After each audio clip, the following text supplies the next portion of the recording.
Salut à tous. Aujourd'hui on se retrouve pour une vidéo concernant les allumes-feu. Donc on va voir un ou deux types d'allumes-feu. En tout cas ce qui est sûr c'est qu'on va en faire un ensemble. Et voilà. Donc là j'ai un petit peu marché pour trouver un coin sympa. Il pleut donc je vais poser un tarp et on fait ça ensemble. Bon, il a commencé à pleuvoir donc j'ai dû vite mettre le tarp. Je l'ai pas mis à l'endroit que j'aurais voulu. Mais bon, ça ira très bien. Alors aujourd'hui on va faire des allumes-feu de ce type là. Donc c'est finalement du coton, de la vaseline et de la cire. Globalement chacun de ces articles vous pouvez le retrouver pour en gros 2 €. Hein. 24 bougies 2 €. En principe c'est 50 ml de vaseline 2 €. Et pour le coton on va utiliser des tampons hygiéniques premier prix qui se trouvent à 2 €, voire moins de 2 €, la boîte de 24 aussi. Donc je vais vous montrer comment faire ça. Évidemment des allumes-feu, il y en a énormément dans le commerce. Vous pouvez les acheter tout faits, c'est évident, mais c'est aussi on va dire le plaisir d'avoir fait quelque chose soi-même et que ça fonctionne très bien. Voilà, donc on va s'efforcer de faire ça. On va partir sur le principe des cotons cirés. Les cotons cirés, c'est du coton qui est trempé, enduit de cire, mais pas à cœur pour que ça puisse prendre au fire steel.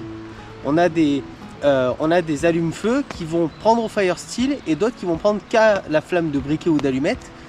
Donc aujourd'hui je vais vous montrer deux types d'allumes-feu que je peux avoir. Un qui va s'allumer qu'au briquet et un qui va s'allumer au fire steel et qui va être étanche dans une certaine mesure, hein, puisqu'il sera en fait enveloppé de cire. Donc tant que la cire n'est pas cassée, l'allume-feu sera étanche. Donc pour commencer je vais vous montrer celui qui nécessite un briquet pour être allumé. Donc, celui qui va nécessiter un briquet c'est celui-ci. Donc moi j'ai pris un tube de crème en fait qui peut être rempli.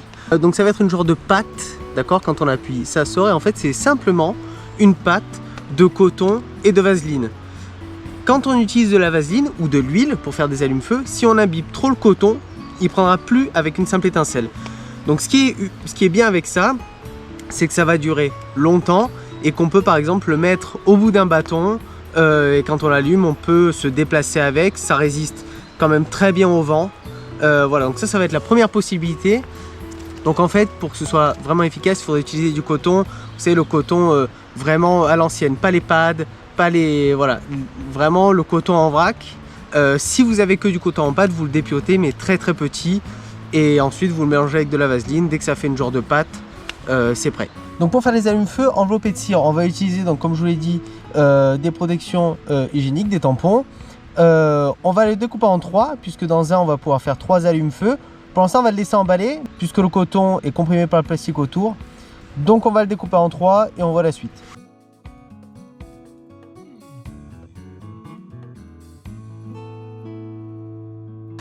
Donc maintenant qu'il est découpé en 3, alors vous pouvez voir que là le plastique s'est enlevé, dans le meilleur des cas il ne s'enlève pas et on l'enlève ensuite, mais là on a toujours le coton qui est assez comprimé. Donc ce qui va rendre possible l'allumage de ces allumes-feu avec un fire steel, c'est qu'on va laisser le coton à cœur sans vaseline ni cire. Ce qu'on a vu juste avant, il y avait trop de vaseline pour pouvoir allumer le coton à l'étincelle. Donc là maintenant il nous reste juste à enduire généreusement on va dire de vaseline ces 3 morceaux.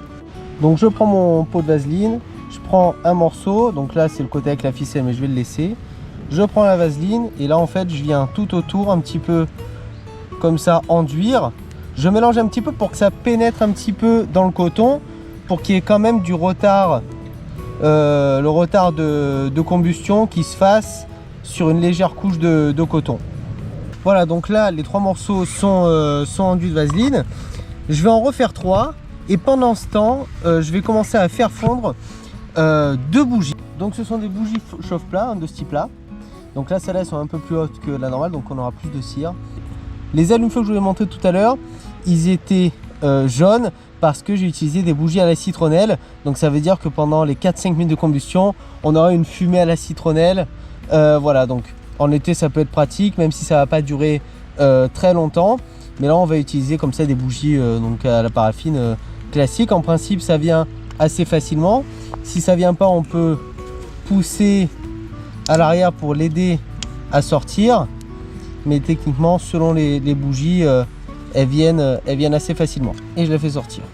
Donc ici, avant de la faire fondre, je vais retirer ça, la base de la mèche.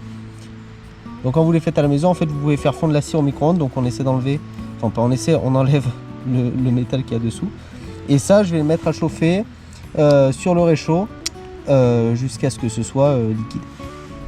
Voilà, donc on se retrouve sur le réchaud. Hop, hop. On met le réchaud un peu bas pour qu'en fait la cire fonde et ne s'évapore pas. Voilà, donc je vais laisser fondre ça. Je vais continuer, je vais refaire 3 autres coton imbibé de vaseline. Et une fois que ça s'est fondu, en fait on va les envoyer dedans, on va les tourner un petit peu et on va les enduire de cire. Donc une fois que la cire est fondue, vous avez 2 solutions.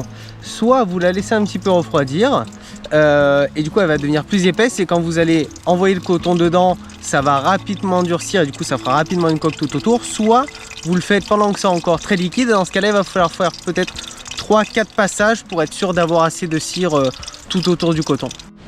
Voilà, donc là on a notre cire fondue qui va, puisqu'il fait pas chaud, qui va rapidement commencer à durcir. Et on a nos cotons enduits de vaseline. Donc là en fait on va juste les prendre, tac, et on va gentiment les rouler dedans, tac. Donc là on va le laisser un peu parce que on veut quand même que la cire imbibe un petit peu le coton. Parce que si on en met juste autour, en fait elle va fondre très rapidement et elle va avoir aucun effet. Donc là on voit des petites bulles qui nous disent que le coton est un petit peu imbibé. Puisque le coton est très compressé à l'intérieur, il n'y a pas de risque que la cire aille vraiment à cœur à cœur. Pourquoi des tampons? Donc c'est la forme en fait la plus compressée de coton qu'on puisse avoir dans le commerce. Voilà, donc après on peut imaginer de faire une presse pour vraiment comprimer du coton, etc. Mais là on va au plus simple. Donc vous voyez là, c'est après un petit peu de bois sur l'écorce. On peut très bien imaginer en gratter un petit peu et enduire aussi d'écorce ou de copeaux notre coton qu'on vient d'enduire de vaseline avant de le mettre dans la cire. Donc là la cire a commencé à sécher sur les premiers, donc on va en reprendre, on va refaire une couche. Je vais laisser un petit peu, je pense, durcir la cire.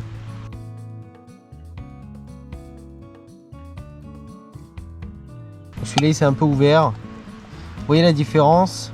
Quand je l'ai refait, le plastique était pas, c'est pas enlevé quand je l'ai coupé. Donc ça c'est le centre sans le plastique qui s'est enlevé, et ça c'est le centre avec le plastique qui s'est enlevé. Donc d'où l'intérêt de couper vraiment proprement pour garder le plastique et nous-mêmes le déballer. Vous voyez là, la cire elle commence à durcir. Donc moi c'est plutôt cette consistance là que je veux, un peu visqueuse, qui va bien accrocher au coton et qui va tout de suite faire une coque très intéressante. Donc une fois que ça c'est fait, eh ben, on va les essayer. Donc là j'ai mis un petit peu d'eau dans mon quart. Je prends un des allumes-feu qu'on a fait, je le mets dans l'eau, je malaxe un petit peu, voilà, je les goûte, et ici je vais venir casser un petit peu la coque sans perdre de cire, puisqu'on compte aussi dessus pour retarder la combustion. Et là je vais venir un petit peu ébouriffer le coton qui est au centre. Voilà, j'ai ébouriffé même un peu la couche extérieure, comme ceci. Voilà, et quand ça c'est fait, je viens prendre ma pierre, je viens gratter, ça prend tout de suite et j'envoie le chrono.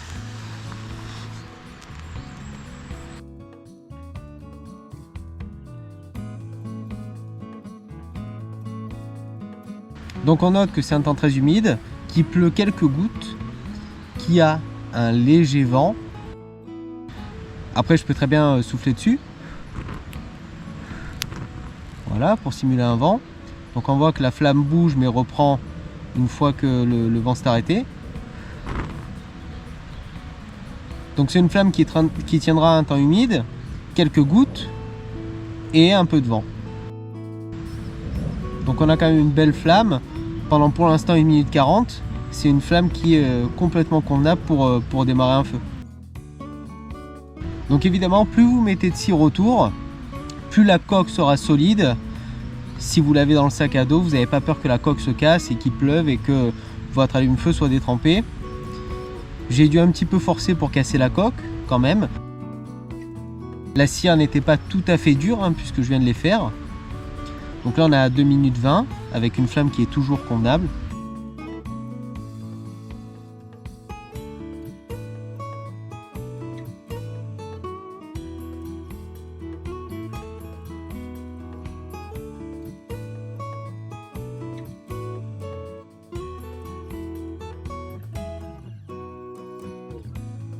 Donc là par exemple c'est un temps très humide, toutes les branches sont humides.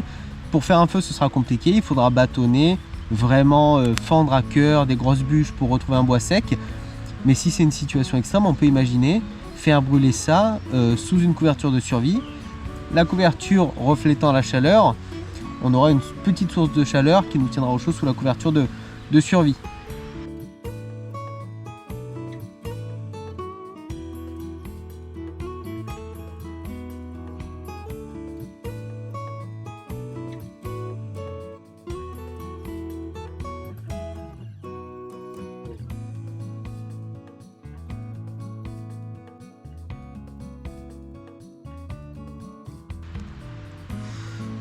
Donc je pense qu'on arrive au bout, on a une flamme qui est toujours là mais beaucoup plus légère.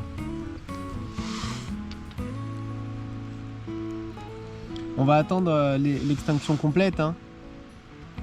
Là effectivement ça sera compliqué même si on a toujours une petite flamme. Il faudra avoir quelque chose de très sec pour pouvoir faire prendre le feu.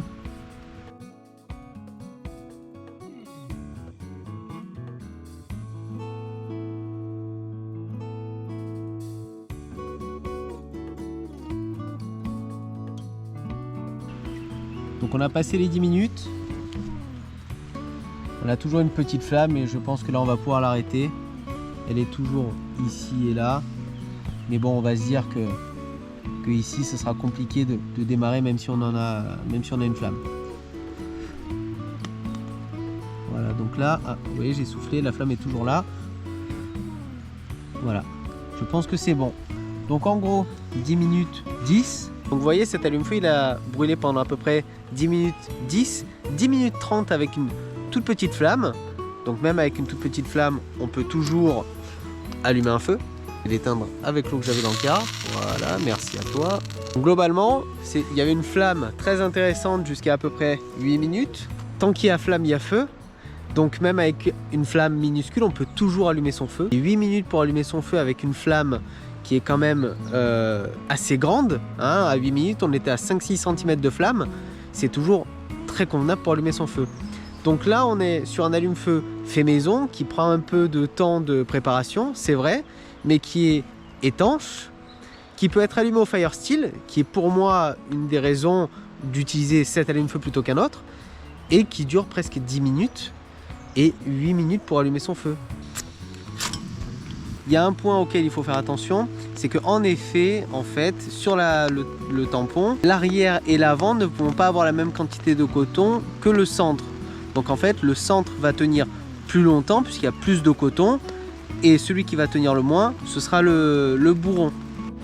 Ce qui est intéressant avec cet allume-feu, c'est que puisque le coton au centre n'a ni vaseline ni cire, il va prendre rapidement, fort. Donc vous allez avoir une flamme assez forte au début pour allumer votre feu et qui va diminuer ensuite de taille, puis se maintenir une fois que ce sera la couche de coton avec la vaseline qui va commencer à être consumée. On peut très bien imaginer vouloir avoir une flamme plus petite et un petit peu plus longue, et dans ce cas là quand vous cassez votre coque en cire, vous pouvez malaxer le coton avec la vaseline avec le coton sans vaseline. Ça laissera assez de coton pour être quand même allumé au fire steel, mais on n'aura pas cette grande flamme d'une dizaine de centimètres dès le début qui vous permettra peut-être d'allumer votre feu, qui sera peut-être décisif finalement pour l'allumage de votre feu. Donc en tout cas moi je vais vous laisser, je pense que j'ai fait le tour dans cette vidéo sur cet allume-feu là. N'hésitez pas si vous avez des questions. Vous voyez ici que mon café est pratiquement prêt, s'il n'est pas prêt. Mon café est prêt, donc je vais vous laisser, moi je vais boire mon café et on se retrouve pour une prochaine vidéo.